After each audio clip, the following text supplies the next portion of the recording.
Emo Raspberry. Oh wait, just kidding, just kidding.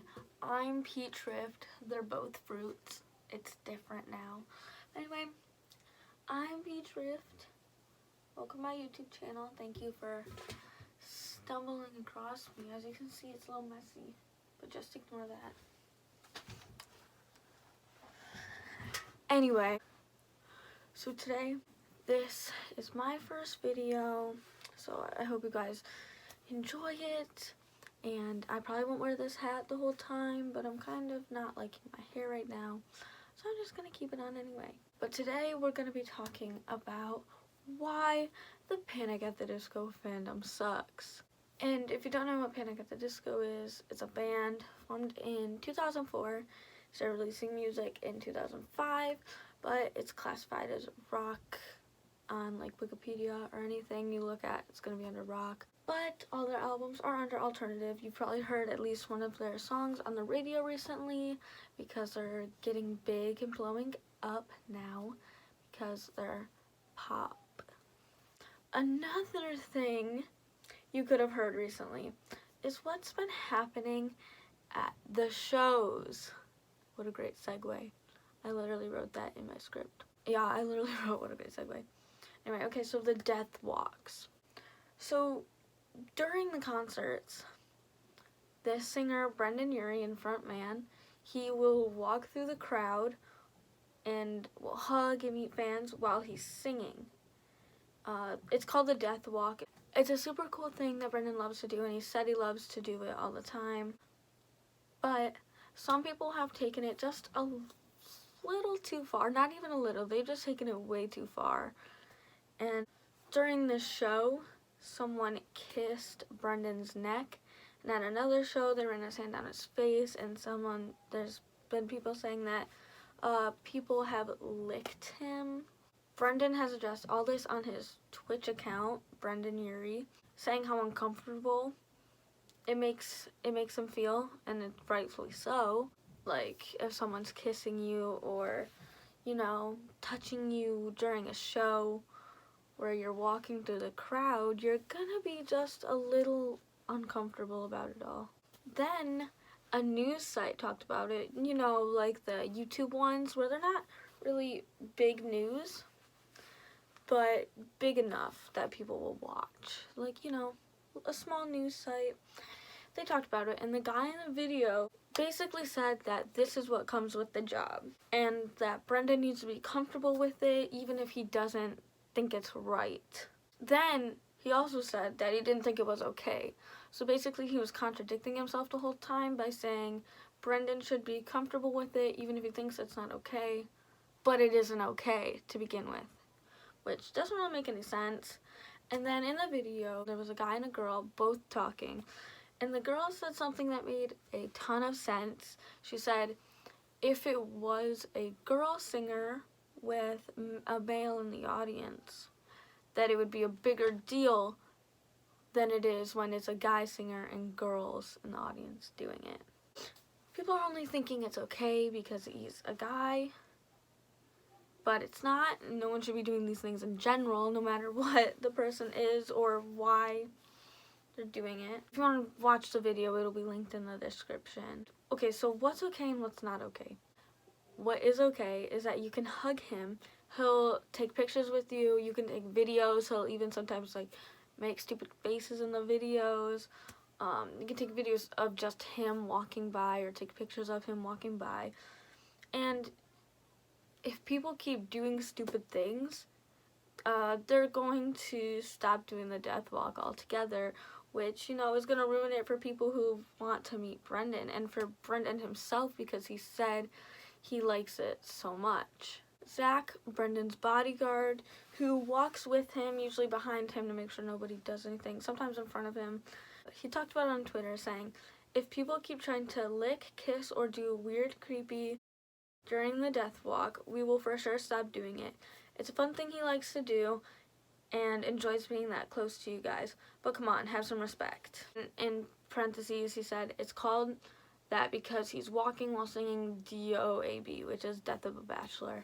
And then another video surfaced on Twitter that someone posted of someone licking their finger and then trying to put it into Brendan's ear, which is disgusting. Why would anyone do that? Like, no right human being would want to do that. That's just disgusting. And it was posted with the caption nasty, and then Zach said straight up, you to this person, which is right. I mean, everyone has a right to be getting mad over these things because it's absolutely disgusting.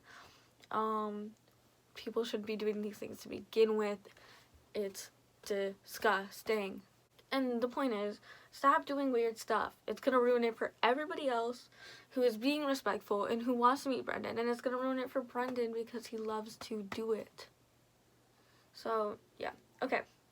Next point, the bad fan accounts. So, since Instagram has been cracking down on fan accounts recently, I really have no examples because Instagram has been taking down accounts and even just plain accounts. But there were accounts that were pretending to be Brendan or not posting in their bio that they weren't Brendan, which is why they were taking it down. Which is okay if they're taking it down because they're pretending to be Brendan, but Brendan knows they have fan accounts. So, yeah, it's not really a problem anymore with Instagram taking people impersonating Brendan, even if they're taking down good fan accounts. And also, Brendan's verified on Instagram, so not that big of a deal. Now, something that is a problem is Instagram accounts spreading hate or acting inappropriately in the fandom, which is basically turning it toxic. Something that really bugs me is accounts on Instagram that go way over the top, sexualizing Brendan. It makes me uncomfortable because, you know, I go on my Instagram and I scroll through the explore page and it gives me a bad feeling about it. Okay, the next thing is spreading hate or posting hate. People on stan accounts will hate on something and then convince their followers to hate on that one thing too. Or people will comment on posts only hating on things, starting fights on Instagram. Then they'll post confessions hating on things, which I guess isn't really that bad now that I'm reading through this again. But confessions are something else. But posting confessions just to be hateful is another thing besides just posting confessions, which are sometimes good, sometimes bad, mostly good. Yeah, but it happens not just for the Panic at the Disco fandom, but I see it a lot in this fandom, and it's really toxic. Okay, next point. Justifying Kenny's actions. So, Kenny Harris was a guitarist from 2013 to 2015. So, 5 years. He's the guitarist for Panic at the Disco. And what he did was message underage girls and ask them for pictures. So, the first person that came out about this was at Donna Snooze, I hope I'm saying that right, on Twitter, and she tweeted, I really do love Panic at the Disco, but Kenneth Harris needs to be called out, so here's a thread about my experience with him. So I'm going to read basically the thread that she posted. April 20th, 2016. This was the first day I ever snapped Kenny. I sent him a picture of me with that stupid dog filter, thinking he wouldn't even reply, but boy did he. He went on about how cute I was and asked me to send more selfies, which I obviously did, and he sent a few back. Fast forward about a week later, my friend and I had tickets to see Panic Live on July 8th. 5th row from the stage. I snapped Kenny and asked him if he could throw me a guitar pic since we were so close to the stage. He agreed, but only if I'd send him a pic first. Me, being the dumb 16-year-old that I was at the time, asked him, oh, what kind of pic? Hoping he just wanted another selfie. Not that that's any better. But nope. He replies back, surprised me.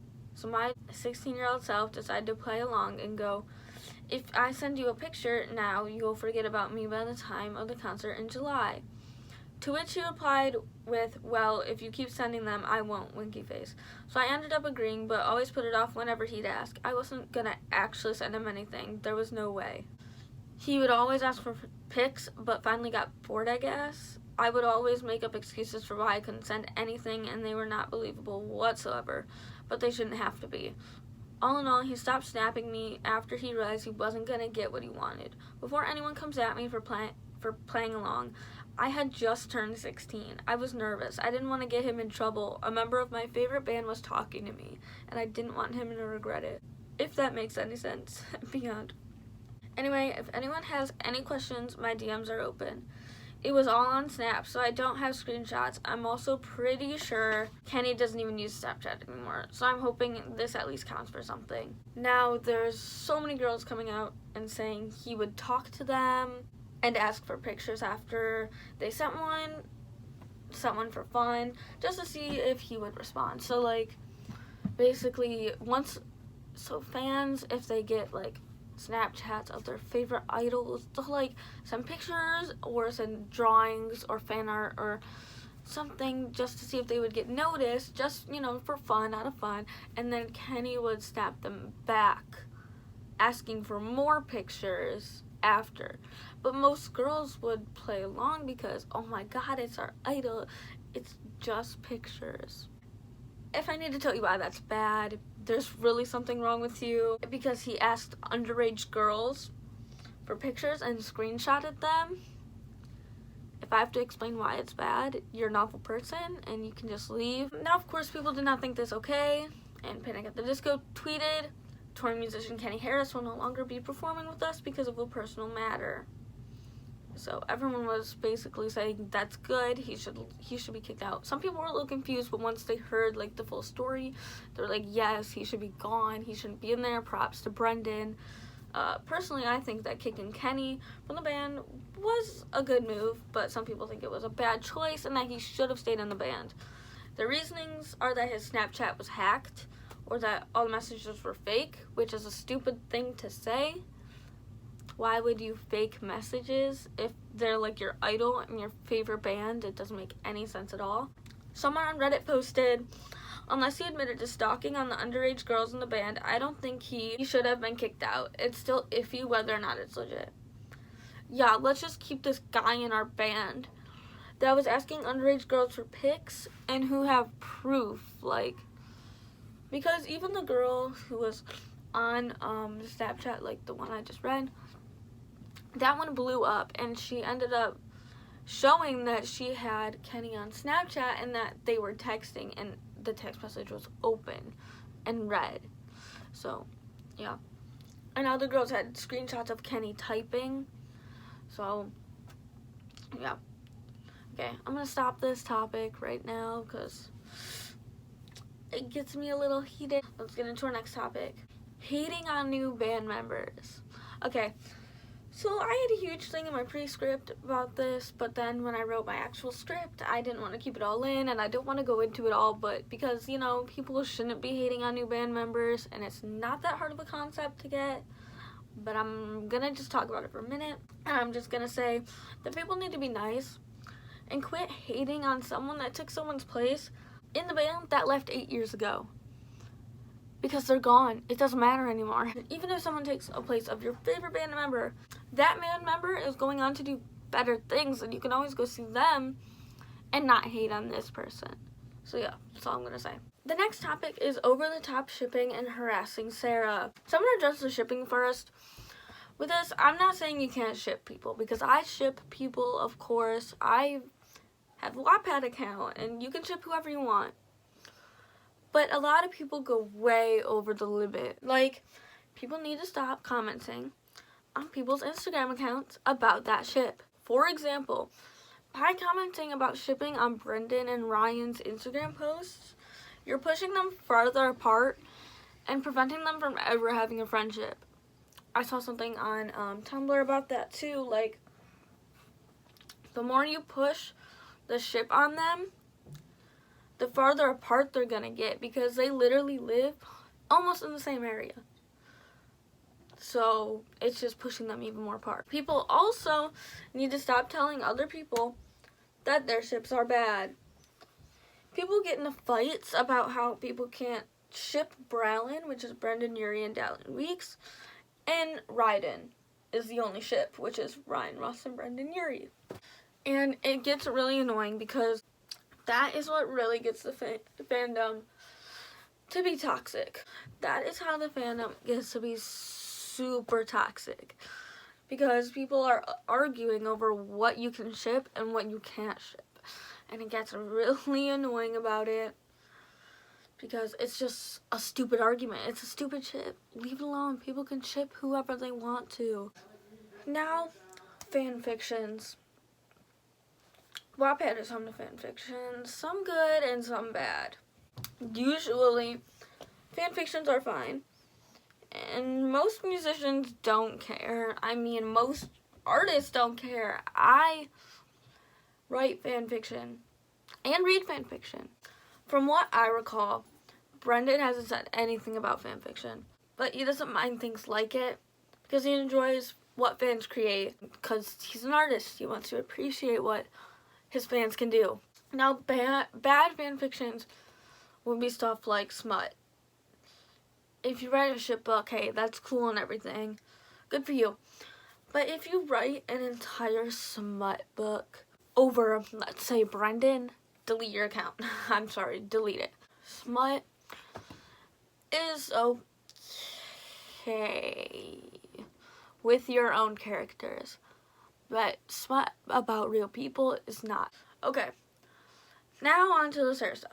Sarah is Brendan Urie's wife. She's super nice. She's so pretty.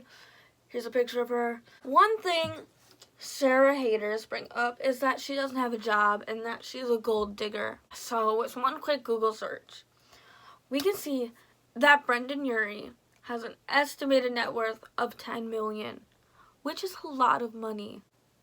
Now, if you think back, how many famous people's wives that weren't famous when they got together have a job?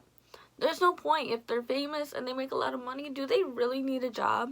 But with another quick Google search, we get this piece of info. Regarding Sarah Urie's net worth, it is not revealed to the public and media to date. Okay, but what we want is the last sentence of this big chunk. Furthermore, she's also famous as an Instagram star. So as per the Influencer Marketing Hub, she earns $2,412.75 to $4,021.25 per post. So she's not making no money. She also promotes a ton of skincare stuff. And she probably gets paid when she promotes those skincare things. Another thing that bugs me is commenting on her posts on her. Like, hating on her. Brendan loves her. They've been married for 6 years.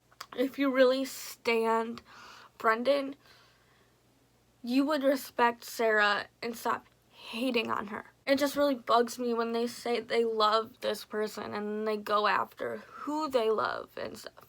Anyway, that is it for this video. If you liked it, please subscribe and comment. Let me know if you agree or disagree with any of this stuff. Anyway, you can follow me on all my social medias. Instagram is peachrift_. Twitter is peachrift_. Those will be in the description. Bye, guys.